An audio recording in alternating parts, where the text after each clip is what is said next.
All right. Well, this is Ashley Hubner here with Dr. Tracy Severns for Confessions of a Coach. And I brought Dr. Severns here today because she is just, to me, such an instructional guru when it comes into the world that we're living in education today and everything that comes with that. And she has a very interesting path that has brought her to where she is today. And I want to talk to her a little bit about instructional coaching and how that affects you in any position that you may be in, whether you are an instructional coach, a principal, a curriculum instruction leader in a district, whatever that role is, you can be an instructional coach and impact teachers in that role. And so I just want to start out, Tracy, opening it to you and let you talk to us a little bit about the different roles that you've had and how you've used this idea of instructional leadership in each of those roles. All right. Well, I have a long journey in education. I actually started as an aide. I was a paraprofessional at a school for children with special needs. And from there, it's really where I fell in love with the classroom. And I then became a special education teacher. I was a vice principal, a superintendent,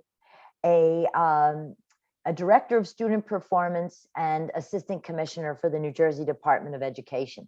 So across my career, I have been in various roles. And what I believe is, regardless of the role that you are in, you are always an instructional coach. You are always shaping the way the teaching and learning process is unfolding. You're able to share strategies, insights, ideas, ways to support your colleagues so that they can better support their kids. I am less about, designated like positions, like this idea of that's not my job. I have always found to be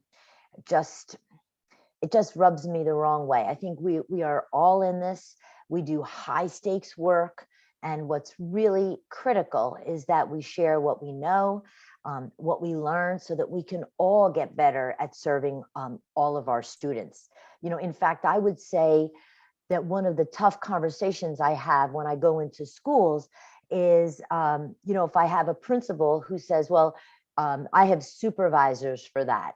I feel very strongly that you simply cannot see yourself as the leader of a building or any educational organization and not as an instructional coach. It is one of your primary roles. It is your chief responsibility to ensure that people are serving your students in a way that helps them become better. Mm-hmm.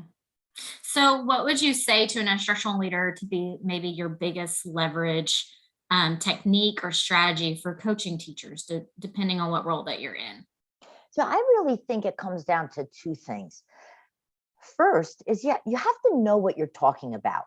I coach people in general, and women in particular, who are aspiring to rise in educational organizations, who want to have, for example, an administrative post or go from the building level leadership to central office. One of the things that we cannot forget is that our work is both an art and a science. There is, we have to know what we're talking about. I mean, even at this point in my career, I am an avid reader. I am a learner. I am a student of our craft. And so first we have to understand that in order to coach, we have to have credibility. Credibility comes from knowing what you're talking about. You cannot be out there and try to bullshit your way. Pardon me, if that was a little.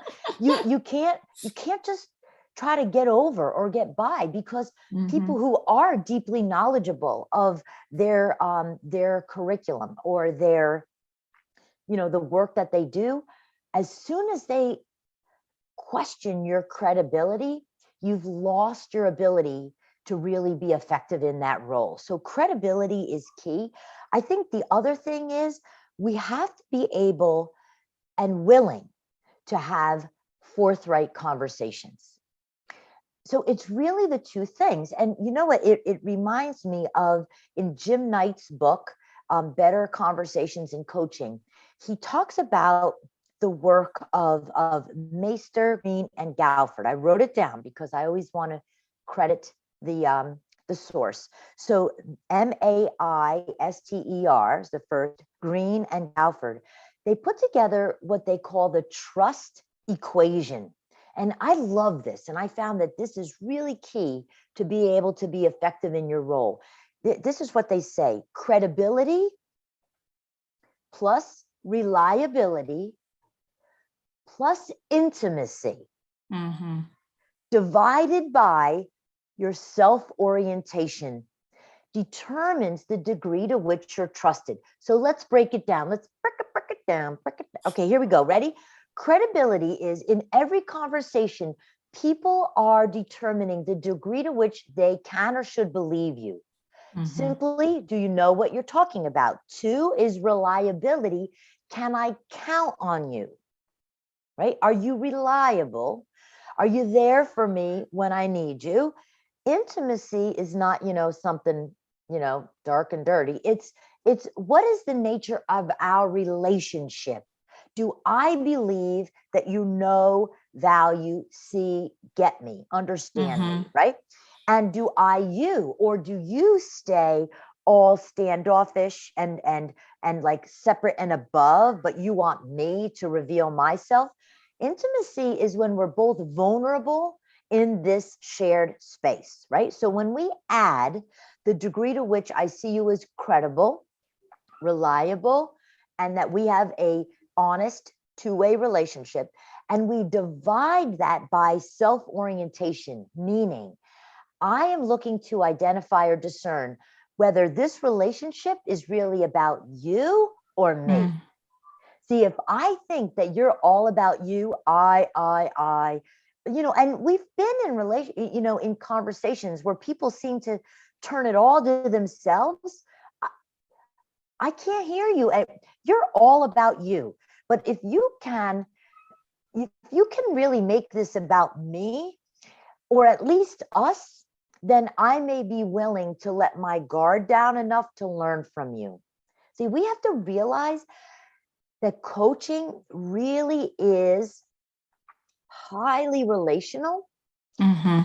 And I have to believe that you have something worthy to share with me. Otherwise, it's yep. Yeah, thanks. Oh, really? Oh, they play. So people kind of play us a little. They thank us. They walk out and they go back to doing what they've always done.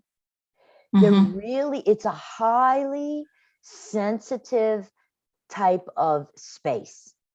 And I love that idea of that trust equation. What do you think about that? How does that come across to you? I'm just resonating on that whole relationship piece. And I think having those hard conversations builds that relationship piece. I think back to the times I think back to the teachers that I felt the closest with, now outside of that coaching situation, were the ones that we had the hard conversations because we were both so vulnerable, so open. There were apologies. We had humility to say, I'm sorry. You're right, I'm wrong, or that's not what my intent was. Let's talk through this. And so having those open and hard conversations and really building the relationship, I think is so important to that coaching role, because you're right. Like if you don't have that relationship, even if you do know it all, they're not going to believe you. They're not going to care what you're saying. So you have to have that relationship piece. And I think that was something I grew the most over time as a coach.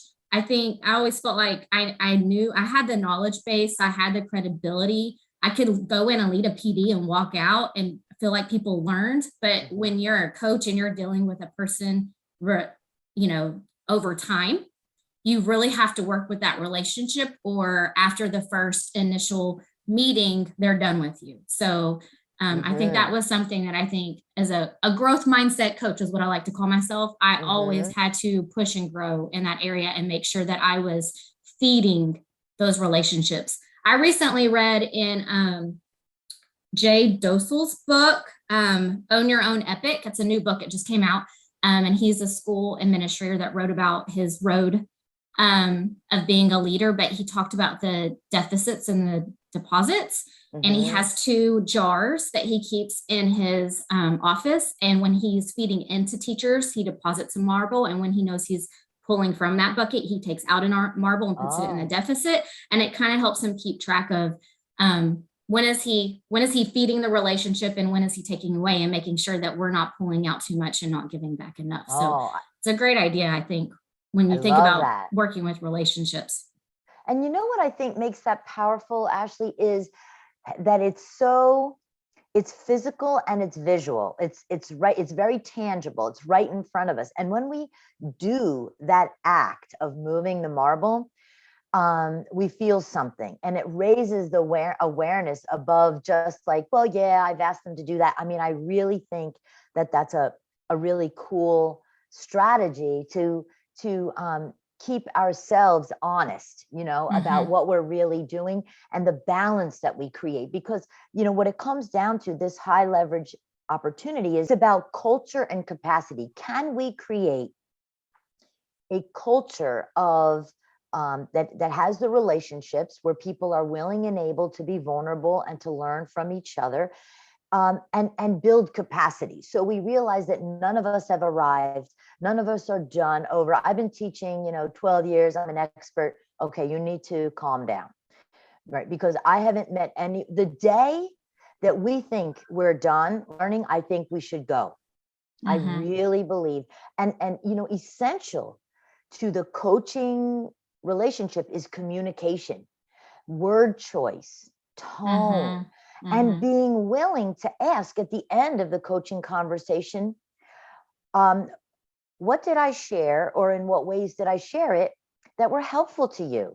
Like when we use a tool, remember when we were together on that other program, did we do the Melosa? What could I do more of?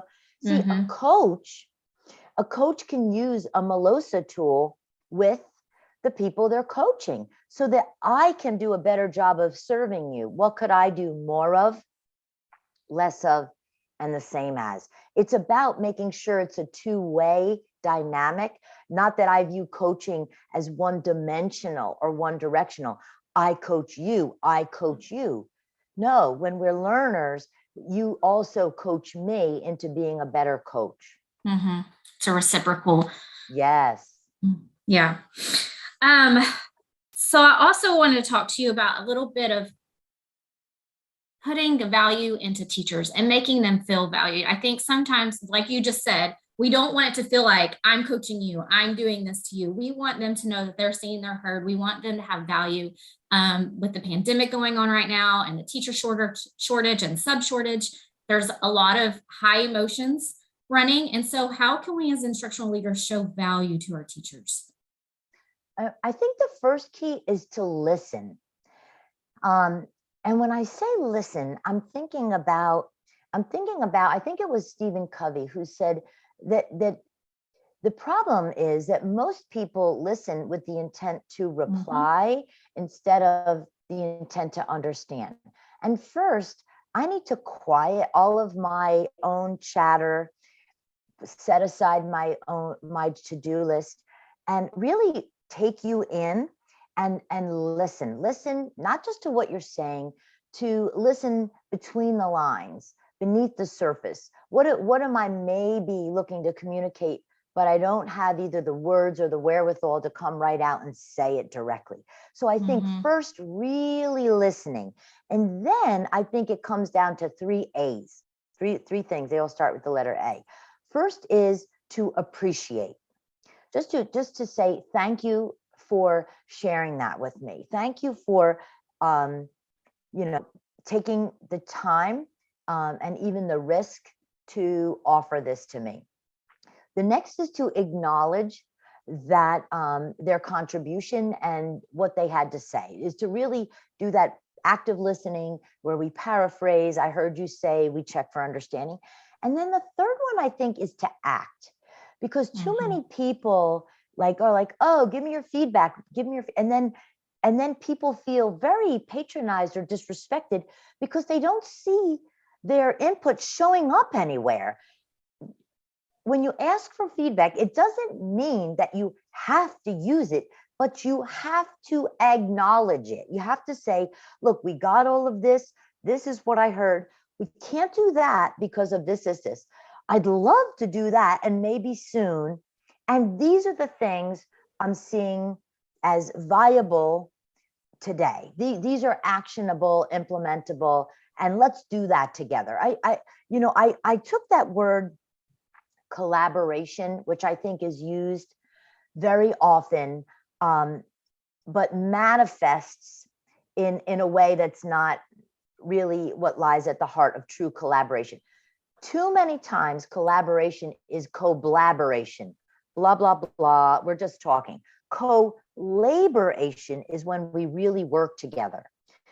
The way to value teachers is to engage with them in a meaningful way, is to not make it superficial, not make it, let's just act like we did a needs assessment, but we ignore the results. Mm-hmm. In schools, when we are less focused on our positions, our hierarchy, when we really listen and collaborate, work together, I think that's when people feel validated and valued. Mm-hmm. I agree. And I love that ACT part. I have a discussion structure that I kind of created and try to follow.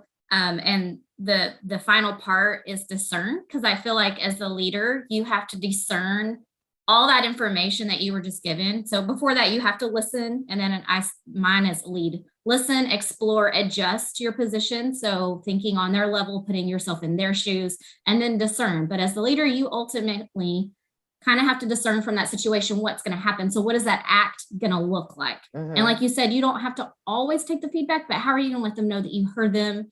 And what is your follow-up going to be to that? Is it another conversation? Is it, but that is your role as an instructional leader, then take all that information and do something with it.